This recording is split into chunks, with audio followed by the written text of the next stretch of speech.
क्या बीसीसीआई ने कर दी है सबसे बड़ी चूक? जसप्रीत बुमराह, हार्दिक पांड्या और मोहम्मद शमी तीनों को बाहर रखा गया। न्यूजीलैंड जैसी टीम के खिलाफ क्या यह फैसला भारी पड़ेगा या बीसीसीआई के पास है कोई मास्टर प्लान? कमेंट में बताओ, गलती या सही फैसला। ओडीआई की टीम कर दी गई है घोषित। चौंकाने वाले किए गए हैं कुछ सबसे बड़े फैसले।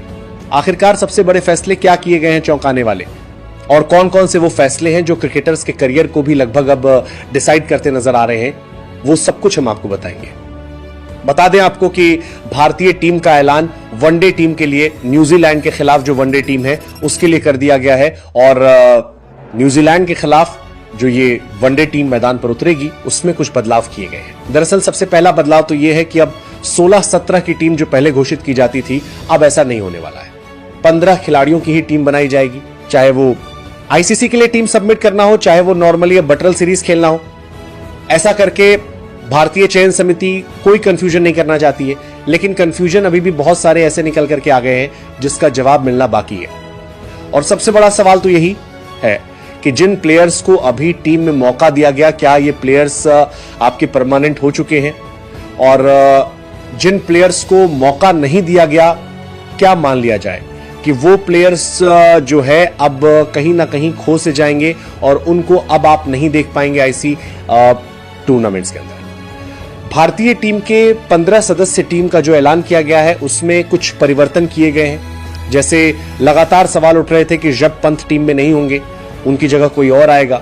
उन सवालों पर विराम लग गया, और जो लगातार हमारी कोशिश थी ये जानने की, और हम जो सवाल लगातार पूछ रहे थे सिलेक्शन कमेटी से, बीसीसीआई से, कि आखिरकार किस वजह से ऋषभ पंत को आप बाहर करेंगे, क्योंकि ऋषभ पंत को आपने पिछले कुछ मैचेस में मौका दिया ही नहीं है। साउथ अफ्रीका के खिलाफ मौका था भी तो आपने गायकवाड़ को टीम में रखा और उस गायकवाड़ ने शतक लगा दिया, तो अब उस खिलाड़ी को आपने बाहर का रास्ता दिखा दिया।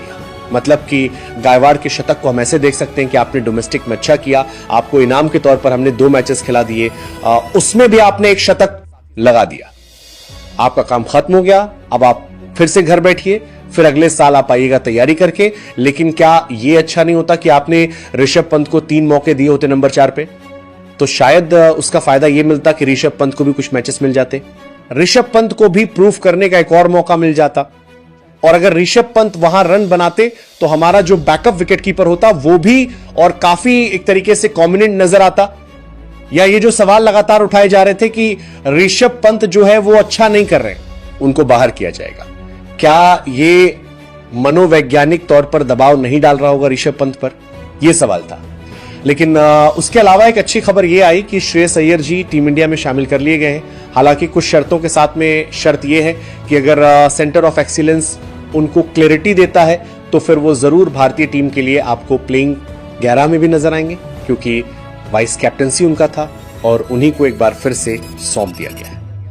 केएल राहुल आपके फ्रंट विकेट कीपर हैं, तो सेकंड विकेट कीपर के चॉइस आपके बाश पंत हैं, ईशान किशन, ध्रुव जुरेल, इन सब की वापसी नहीं हुई है। ध्रुव जुरेल को इवन टीम से बाहर का रास्ता दिखा दिया गया। फिर सवाल यह उठता है कि ध्रुव जुरेल को आप लगातार टीम में लेकर क्यों घूम रहे थे? ना वो बतौर बल्लेबाज टीम में खेल रहे थे, ना वो विकेट कीपिंग कर रहे थे, टीम में क्यों थे? आखिरकार उस गलती को सुधारा गया है, उनको बाहर किया गया है। दूसरी तीसरी चीज यह है कि शमी और सिराज में से मैंने बताया था कि किसी ना किसी एक प्लेयर की एंट्री होगी। सिराज की हो गई है, शमी की नहीं हुई, तो क्यों नहीं हुई है? शमी इतना शानदार परफॉर्म कर रहे हैं, क्या शमी को अपने स्कीम ऑफ थिंग्स से टीम मैनेजमेंट और सिलेक्टर्स ने बाहर का रास्ता दिखा दिया है?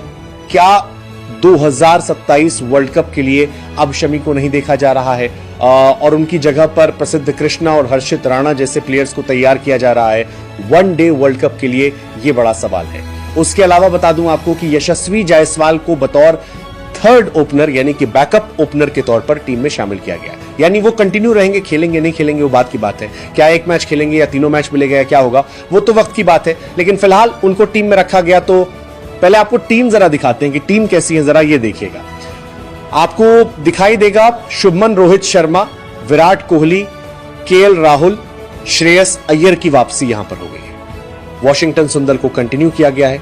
टीम मैनेजमेंट को लगता है कि वॉशिंगटन सुंदर उनके एक बेहतरीन ऑफ स्पिन ऑलराउंडर बन सकते हैं आने वाले समय में। हाँ, उनके बैटिंग ऑर्डर के साथ जो छेड़खानी जो की गई थी साउथ अफ्रीका सीरीज में, उससे बचने की जरूरत है और उनको उस छेड़छाड़ से बचा करके नंबर 7 या नंबर 8 पर अगर आप खिलाएंगे तो ज्यादा बेहतर लोअर डाउन दी ऑर्डर जो बल्लेबाजी करके भी दे सकते हैं और गेंदबाजी में 10 ओवर करने का जो मादा है वो वॉशिंगटन सुंदर के अंदर में साफ तौर पर नजर आता है, इसलिए उनको कंटिन्यू किया गया है। उसके अलावा रविंद्र जडेजा है, इस सीरीज के लिए अक्षर पटेल को नहीं रखा गया है। शायद अक्षर पटेल को T20 वर्ल्ड कप और T20 सीरीज के लिए रखा जा रहा है। वहां वाइस कैप्टन भी है तो उनको वहां पर टीम में संभालकर उनका वर्कलोड मैनेज किया जा रहा है। इसी तरीके से हार्दिक पांड्या को भी टीम में नहीं रखा गया है।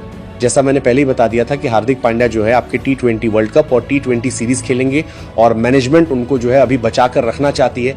नहीं चाहेंगे कि हार्दिक पांड्या जैसे ऑलराउंडर को, जिसने अभी विजय राय ट्रॉफी में एक ओवर है 34 रन मारा है, 5 और एक चौका मार के शतक पूरा किया, अभी उन्होंने बड़ौदा की तरफ से खेलते हुए विदर्भा के खिलाफ में। तो यहां पर भी वो कमाल नजर आना चाहिए वर्ल्ड कप में, इसलिए उनको यहां पर नहीं चुना गया है। नीतीश कुमार रेड्डी को उनकी जगह पर चुन लिया गया है। उसके अलावा मोहम्मद सिराज को इस टीम के अंदर में शामिल कर लिया गया है। हर्षित राणा, अर्दीप सिंह, ये दोनों प्लेयर, इवन कुलदीप यादव, ये T20 सीरीज का हिस्सा है, वर्ल्ड कप का हिस्सा है, फिर भी इनको टीम में कंटिन्यू किया गया है, यहां पर रखा गया है। कुलदीप यादव का तो समझ में आता है कि कुलदीप यादव स्पिनर है, उतने ज्यादा चांसेस नहीं होते। पेस बॉलर्स के लिए कई बार जो है वो अधिक वर्कलोड जो उनके लिए दिक्कतें बढ़ा सकती है, लेकिन फिर भी उनको टीम में रखा गया है।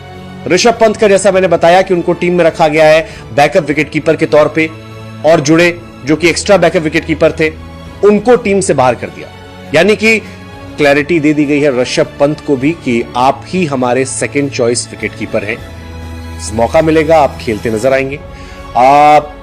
नीतीश कुमार रेड्डी के साथ साथ अर्शदीप सिंह और यशस्वी जायसवाल, तो ये 15 से टीम आपको नजर आ रही है, जिसमें कि बैकअप ओपनर भी है, बैकअप विकेटकीपर भी रखा गया है। स्पिनर्स जो है वो 3 रखे गए हैं, कुलदीप यादव, रविंद्र जडेजा, वॉशिंगटन सुंदर हो गए। 4 तेज गेंदबाज रखे गए हैं, जिसमें से हर्षित राणा हो गए, अर्शदीप सिंह हो गए, मोहम्मद सिराज हो गए, और चौथे तेज गेंदबाज की भूमिका अगर हम देखें तो वहां पर नीतीश कुमार रेड्डी निभाते नजर आएंगे। तो 7 बॉलिंग ऑप्शन भारतीय टीम ने रखा हुआ है, विकेटकीपर भी 2 यहां पर है, 6 और बल्लेबाज आपकी टीम के पास में है। तो ये पूरी टीम जो है वो चुन ली गई है यहां पे।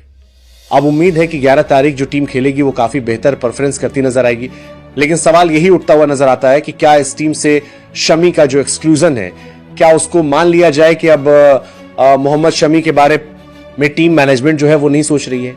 क्या मोहम्मद शमी अब 2027 के वर्ल्ड कप में नजर नहीं आने वाले हैं? वो एक बड़ा सवाल है। उसके अलावा मोहम्मद सिराज को टीम में लाया गया है, लेकिन हम सबको पता है कि यहां प्रसिद्ध कृष्णा भी हैं आपके पास में। कुल मिलाकर देखा, प्रसिद्ध कृष्णा हो गए, अर्दीप सिंह हो गए, हर्षित राणा हो गए, सिराज हो गए, 4 पेस बॉलर हो गए, 5 मेन इवन इनफैक्ट बॉलर हैं नीतीश कुमार रेड्डी, तो 4 पेसर, 3 स्पिनर 7 हो गए। ऑलराउंडर के तौर पर देखेंगे तो आपका जडेजा, और यहां पर आ जाते हैं नीतीश कुमार रेड्डी पेस और स्पिन ऑलराउंडर, तो काफी ठीक ठाक कॉम्बिनेशन बन रहा है। लेकिन वही है, सिराज को आपने यहां पर बुलाया है। क्या बुमराह जब एंट्री करेंगे T20 वर्ल्ड कप के बाद, जब बुमराह वनडे खेलना शुरू करेंगे, तो क्या फिर सिराज को आप बाहर कर देंगे?